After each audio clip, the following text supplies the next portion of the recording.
makaganda, makagwapo. Nandito po kami sa loob ng bahay. Tignan niyo po yung bahay namin. Naayos pa kasi gusto po namin ito third floor. Nandito po yung dalawa kong kuya naglalaro. Parang mga kolokoy dito. Ito po yung unang kwarto namin.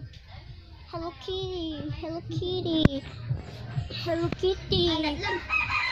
At saka sa ikalawang kwarto namin dito sa ibaba yung atimigan ko yung humihiga dito.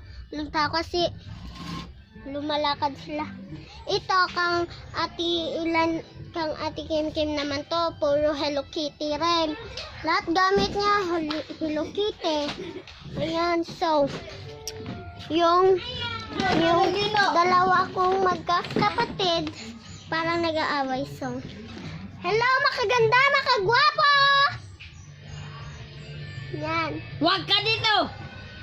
Bawal babae dito. So, nandun po sila. Ako lang mag-iisa dito. So, nandito po yung sala namin. Ito yung mesa namin. Tapos ito naman yung kitchen namin. So, ito CR namin. Tapos, bahay talaga namin na maayos pa. Yan po. So, hello sa mga Hello Kitty. Sana po nagustuhan nyo yung bahay namin. Kaso sobrang gulo. And mga makaganda, makagwapo, please like, share, subscribe, and comment. Bye!